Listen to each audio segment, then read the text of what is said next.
शांति। 7 अक्टूबर 2024 प्रातः मुरली। ओम शांति। बाप दादा मधुबन। आज बाबा ने सुनाया। बाबा कहते हैं, मीठे बच्चे, बाप आए हैं तुम बच्चों को कुंभी पाक नरक से निकालने के लिए। तुम बच्चों ने बाप को निमंत्रण भी इसलिए दिया है। मीठे बच्चे, बाप आए हैं तुम बच्चों को कुंभी पाक नरक से निकालने के लिए। तुम बच्चों ने बाप को निमंत्रण भी इसलिए दिया है, इसलिए तो आए हैं ना। तो प्रश्न आज की मुरली से बाबा ने किया है, तुम बच्चे बहुत बड़े से बड़े कारीगर हो, कैसे? तुम्हारी कारीगरी क्या है? तुम बच्चे बहुत बड़े से बड़े कारीगर हो, कैसे? तुम्हारी कारीगरी क्या है? उत्तर में बाबा ने बताया, हम बच्चे ऐसी कारीगरी करते हैं, हम बच्चे ऐसी कारीगरी करते जो सारी दुनिया ही नई बन जाती है। बाबा कहते हैं उसके लिए हम कोई ईंट या तगारी याद नहीं उठाते हैं। बाबा कहते ईंट तगारी उठाने की ज़रूरत नहीं, लेकिन याद की यात्रा से नई दुनिया बना देते हैं। हमें खुशी है कि हम नई दुनिया की कारीगरी कर रहे हैं। हम ही फिर ऐसे स्वर्ग के मालिक बनेंगे जिसका गायन शास्त्रों में है। तो हम ही ऐसे स्वर्ग के मालिक बनेंगे। ओम शांति। मीठे मीठे रूहानी बच्चों प्रति रूहानी बाप समझाते हैं। बाबा कहते हैं, तुम जब अपने अपने गांव से निकलते हो तो ये बुद्धि में रहता है कि हम जाते हैं शिव बाबा की पाठशाला में। जब अपने अपने गांव से निकलते तो क्या बुद्धि में आता है?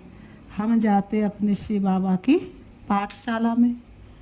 ऐसे नहीं कि कोई साधु संत आदि का दर्शन करने व शास्त्र आदि सुनने आते हो। तुम जानते हो हम जाते शिव बाबा के पास। दुनिया के मनुष्य तो समझते शिव ऊपर में रहते हैं। बाबा ने कहा दुनिया के मनुष्यों को तो पता ही नहीं कि शिव धरती पर कब आते हैं। वह तो सिर्फ ऊपर में ही समझते हैं, लेकिन ऊपर में उनको यथार्थ रीति याद नहीं कर सकते, क्योंकि जब तक उनका सत्य परिचय नहीं है तब तक याद कैसे कर सकते हैं। बाबा ने कहा वह जब याद करते तो आंखें खोल कर नहीं बैठते, वह आंख बंद कर ध्यान में बैठते हैं। शिवलिंग जो देखा हुआ होता है, बल शिव के मंदिर में जाएंगे तो भी शिव को याद करेंगे तो ऊपर में देखेंगे वह मंदिर याद आएगा। कई फिर आंखें बंद कर बैठते हैं। समझते दृष्टि कहाँ भी नाम रूप में अगर जाएगी तो हमारी साधना टूट जाएगी। अभी तुम बच्चे जानते हम बल शिव बाबा को याद करते थे, कोई श्री कृष्ण को याद करते, कोई राम को याद करते, कोई अपने गुरु को याद करते। गुरु का भी छोटा लॉकेट बनाकर पहनते हैं। क्या करते? गुरु का छोटा सा लॉकेट बनाएंगे और पहनते हैं। गीता का भी इतना छोटा लॉकेट बनाकर पहनते हैं।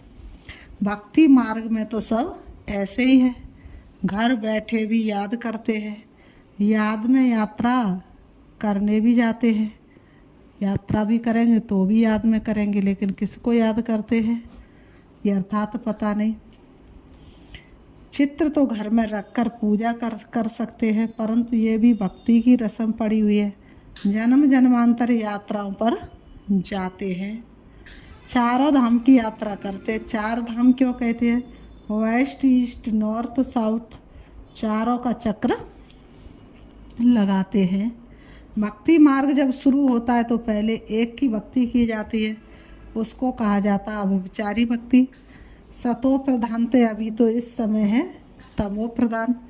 भक्ति भी विचारी अनेकों को याद करते रहते हैं। भक्ति भी कैसी है? विचारी, एक में निश्चय नहीं, एक में विश्वास नहीं, अनेकों को पूछते रहते हैं। जो जिसने कहा उस पर एक कहानी भी सबने सुनी होगी, बहुत सुंदर, पंडित जी की। तो बाबा ने कहा तमो प्रधान 5 तत्वों का बना हुआ शरीर उनको भी पूजते हैं। तो गोया तमो प्रधान भूतों की पूजा करते हैं, परंतु इन बातों को कोई समझते थोड़े ही है। भले यहाँ बैठे हैं परंतु बुद्धियोग कहाँ भटकता रहता है। यहाँ तो तुम बच्चों को आंखें बंद कर शिव बाबा को याद नहीं करना है। जानते हो बाप बहुत बहुत दूर देश का रहने वाला है। वह आकर बच्चों को श्रीमत देते हैं। श्रीमत पर चलने से ही श्रेष्ठ देवता बनेंगे। बाबा कहते देवताओं की सारी राजधानी स्थापन हो रही है। तुम यहाँ बैठे अपना देवी देवताओं का राज्य स्थापन करते हो। पहले तुमको पता थोड़ा ही था वह कैसे स्थापन होता है।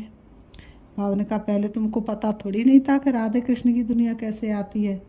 अभी जानते हो बाबा हमारा बाप भी है, टीचर बनकर पढ़ाते हैं।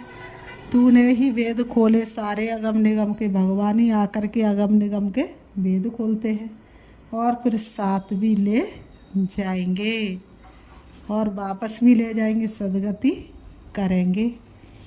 गुरु लोग किसकी सदगति नहीं करते क्योंकि उन्हें खुद ही सदगति का मार्ग पता ही नहीं है, तो दूसरों की सदगति फिर कैसे कर सकते हैं। यहाँ तुमको समझाया जाता है यह एक ही बाप टीचर सतगुरु है। एक में ही तीनों संबंध है। बाप बन के पालना देते, टीचर बन के पढ़ाते, सतगुरु बन के साथ ले जाते हैं। बाप से वर्षा मिलता है। इस समय तुम बच्चों को बाप से क्या मिलता है? वर्षा मिलता है। बाबा कहते हैं सदगुरु पुरानी दुनिया से नई दुनिया में ले जाएंगे। इन सब बातों को बूढ़ी बूढ़ी माताएं तो समझ ना सके, महीन ज्ञान तो वो समझ ना सके, लेकिन बाबा कहते फिर भी बाबा को याद तो कर सकती है ना। उन्हों के लिए मुख्य बात है अपने को आत्मा समझ से बाबा को याद करना है। बाबा कहते हैं हम शिव बाबा के बच्चे हैं, हमको बाबा स्वर्ग का वर्षा देंगे। बूढ़ी माताओं को फिर ऐसे ऐसे तोतली भाषा में बैठ समझाना चाहिए, सरल भाषा में बैठ करके समझाना चाहिए।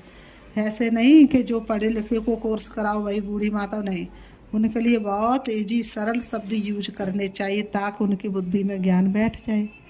ये तो हर एक आत्मा का हक है बाप से वर्षा लेना। मौत तो सामने खड़ा है। पुरानी दुनिया से फिर जरूर नई बननी है। नई से पुरानी घर को बनने में कितने थोड़े मास लगते हैं, फिर पुराना होने में 100 मास लग जाते हैं। नया बनने में कितना समय लगता है बाबा ने कहा, और पुराने होने में कितना लगता है। अभी तुम बच्चे जानते हो ये पुरानी दुनिया अब खलास होनी है। ये लड़ाई जो अब लगती है वह फिर 5000 वर्ष के बाद लगेगी। ये सब बातें बुढ़ियाएँ तो समझ ना सके, ये फिर ब्राह्मणियों का काम है उनको समझाना। उनके लिए तो एक अक्षर ही काफ़ी है। अपने को आत्मा समझ बाप को याद करो। तुम आत्मा परम धाम में रहने वाली हो। फिर यहाँ बाबा ने कहा अपने को आत्मा समझ बाप को याद करो। फिर यहाँ शरीर लेकर पाठ बजाती हो। आत्मा यहाँ दुख और सुख का पाठ बजाती है। मूल बात बाप कहते हैं मुझे याद करो और सुख धाम को याद करो। बाप को याद करने से पाप कट जाएंगे और फिर स्वर्ग में आ जाएंगे। अब जितना जो याद करेंगे उतना पाप कटेंगे। बूढ़ियाँ तो हिरी हुई हैं, सत्संगों में जाकर कथा सुनती हैं। उन्हों को फिर घड़ी घड़ी बाप की याद दिलानी है। स्कूल में तो पढ़ाई होती, कथा नहीं सुनी जाती है। भक्ति मार्ग में तो तुमने ढेर कथा सुनी है, परंतु उनसे फ़ायदा कुछ भी नहीं होता है। बाबा कहते हैं छीछी दुनिया से नई दुनिया में तो जा ना सके। मनुष्य ना तो रचयिता बाप को न रचना को जानते, नेति नेति कह देते हैं। तुम भी आगे नहीं जानते थे, तुम भी आगे कुछ भी नहीं जानते थे। अभी तुम भक्ति मार्ग को अच्छी रीति जान गए हो। घर में भी बहुतों के पास मूर्तियाँ होती हैं, चीज़ वही है। कोई कोई पति लोग भी स्त्री को कहते तुम घर में मूर्ति रख बैठ पूजा करो, बाहर धक्का खाने क्यों जाती हो। परंतु उन्हों की भावना रहती है। अभी तुम समझते हो तीर्थ यात्रा करना माना भक्ति मार्ग के धक्के खाना। अनेक बार तुमने 84 के चक्र काटे। सतयुग त्रेता में तो कोई यात्रा होती नहीं, वहाँ कोई मंदिर आदि होता नहीं। ये यात्रा आदि सब भक्ति मार्ग में ही होती है। ज्ञान मार्ग में ये सब कुछ होता नहीं। उनको कहा जाता है भक्ति। ज्ञान देने वाला तो एक ही, एक के सिवाय दूसरा कोई है नहीं। ज्ञान से ही सदगति होती है, सदगति दाता एक ही बाप है। इसलिए कहते भिखारी सारी दुनिया, दाता एक राम। शिव बाबा को कोई श्री श्री नहीं कहते, उनको टाइटल की दरकार नहीं।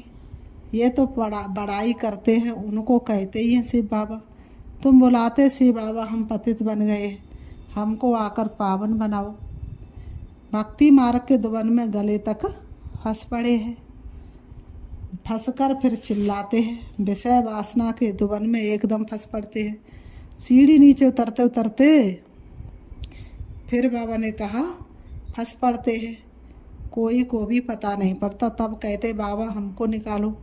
बाबा को भी ड्रामा अनुसार आना ही पड़ता है, भगवान को भी ड्रामा अनुसार आना ही पड़ता है। बाप कहते मैं बंधायमान हूँ।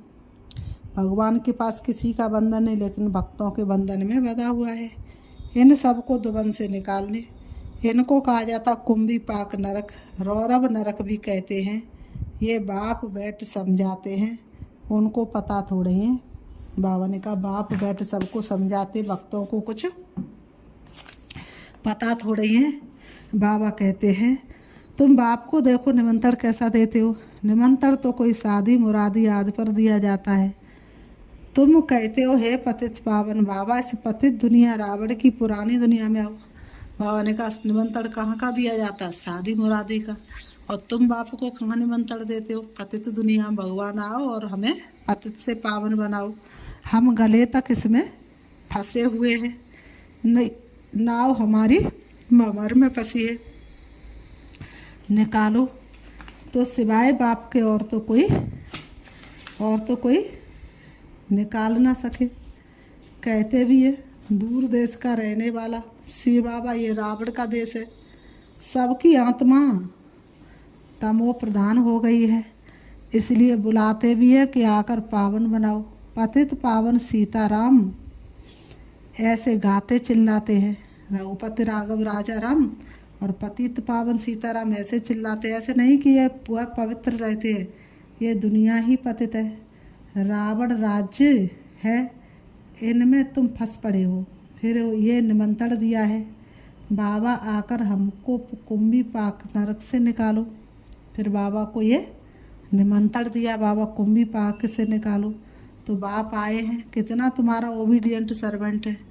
शिव बाबा तुम्हारा कैसा ओबीडियंट सर्वेंट है। ड्रामा में अपार दुख तुम बच्चों ने देखे हैं। बाबा कहते टाइम पास होता जाता है, समय बीतता जाता है, एक सेकंड न मिले दूसरे से। आज जो समय बीत गया वो कल ऐसा नहीं हो सकता है, कहीं ना कहीं परिवर्तन जरूर होगा। एक सेकंड न मिले दूसरे से। अब बाप तुमको लक्ष्मी नारायण जैसा बनाते हैं, फिर तुम आधा कल्प राज्य करेंगे। स्मृति में लाओ। बाबा ने कहा स्मृति में लाओ तुम क्या थे और क्या बन गए। माया के चंगुल में आकर के तुम क्या से क्या बन गए। अभी टाइम बहुत थोड़ा है, मौत शुरू हो जाएगा तो मनुष्य बाहरे हो जाएंगे, मूझ जाएंगे। थोड़े समय में क्या हो जाएगा, कई तो ठका सुनकर भी हार्ट फेल हो जाएंगे, मरेंगे ऐसे जो बात मत पूछो। बाबा कहते देखो ढेर बूढ़ी माताएं आई हैं, बेचारी कुछ भी समझ ना सके। इसलिए कहते समय रहते हुए भी अगर ज्ञान मिल गया तो भी अहो सौभाग्य। जैसे तीर्थों पर जाते हैं ना, तो एक दो को देख तैयार हो पड़ते हैं, हम भी चलते हैं। समझ कुछ नहीं, एक दूसरे को देख करके और तीर्थों पर जाने के लिए क्या हो जाएंगे, तैयार हो जाएंगे, चल पड़ेंगे। अभी तुम जानते हो भक्ति मार्ग के तीर्थ यात्रा का अर्थ ही है नीचे उतरना, तमोत प्रधान बनना। बड़ी ते बड़ी यात्रा तुम्हारी ये है जो तुम पतित दुनिया से पावन दुनिया में जाते हो।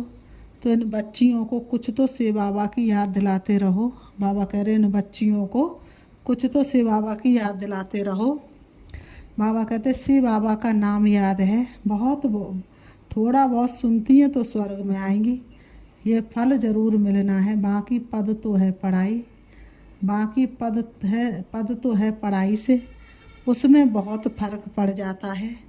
ऊंचे तो ऊंच, फिर कम से कम रात दिन का फर्क पड़ जाता है। कहाँ प्राइम मिनिस्टर, कहाँ नौकर चाकर, राजधानी में नंबरवार होते हैं।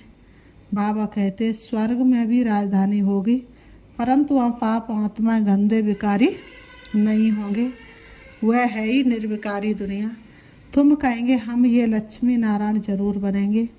तुमको हाथ उठाते देख बुढ़ियाँ आदमी सब हाथ उठा देंगी। बाबा ने कहा बुढ़ियाँ आदमी क्या करेंगी? तुम्हें देख करके तुम हाथ उठाओगे तो बुढ़ियाँ भी हाथ उठा देंगी। समझती कुछ भी नहीं है, फिर भी बाप के पास आई हैं तो स्वर्ग में तो जाएंगी। बाबा देखो कितना रहम दिल है। बाबा कहते हैं कि मेरे पास आई हैं तो मैं स्वर्ग में तो ज़रूर भेज दूंगा। भावना का भाड़ा दिए बिना भगवान रह नहीं सकता है। एक कदम भी उठाया ना तो उसका भाड़ा ज़रूर देंगे। बाबा कहते फिर भी स्वर्ग में भेज दूंगा, परंतु सब ऐसे थोड़ी बनेगी, प्रजा भी बनेगी। बाप कहते मैं गरीब नवाजूँ, तो बाबा गरीबों को देख खुश होते। भले कितने भी बड़े थे बड़े साहूकार पद्मपति है, उनसे भी ये ऊंच पद पाएंगे 21 जन्मों के लिए। ये भी अच्छा है। बुढ़ियाँ जब आती हैं तो बाप को खुशी होती है, फिर भी श्री कृष्णपुरी में तो जाएंगी ना।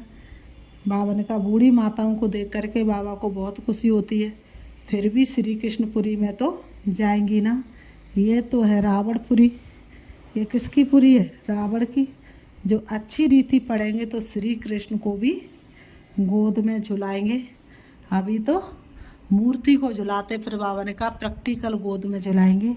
प्रजा थोड़ा ही अंदर आ सकेगी, वह तो कभी कभी, बाबा ने कहा वह तो कभी करके दीदार करेगी। जैसे पोप दीदार कराते, खिड़की से लाखों आकर इकट्ठे होते हैं दर्शन करने, परंतु उनका हम क्या दीदार करेंगे। एवर पावन तो एक ही बाप है जो तुमको आकर पावन बनाते हैं पवित्रता के हे मंत्रदाता, और हम पर तुम्हारे एहसान लाखों।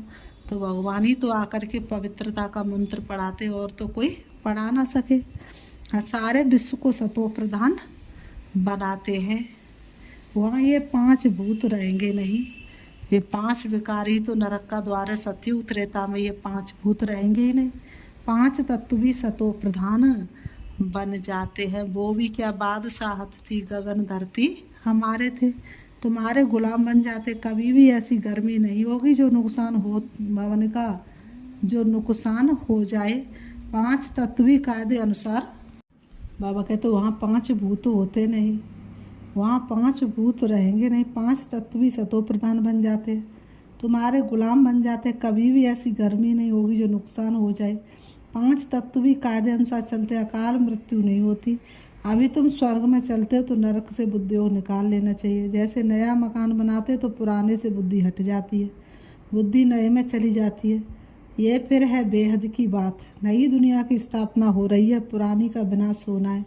तुम वो नई दुनिया स्वर्ग बनाने वाले, तुम बहुत अच्छे कारीगर हो, अपने लिए स्वर्ग बना रहे हो। कितने अच्छे अच्छे, बाबा कहते कितने अच्छे अच्छे कारीगर हो। याद की यात्रा से नई दुनिया स्वर्ग बनाते हो। थोड़ा भी याद करो तो स्वर्ग में आ जाएंगे। तुम गुप्त बेस में अपना स्वर्ग बना रहे हो। जानते हो हम इस शरीर को छोड़ फिर जाकर स्वर्ग में निवास करेंगे, तो ऐसे बेहद के बाप को भूलना नहीं चाहिए। अभी तुम स्वर्ग में जाने के लिए पढ़ रहे हो, अपनी राजधानी स्थापन करने के लिए पुरुषार्थ कर रहे हो।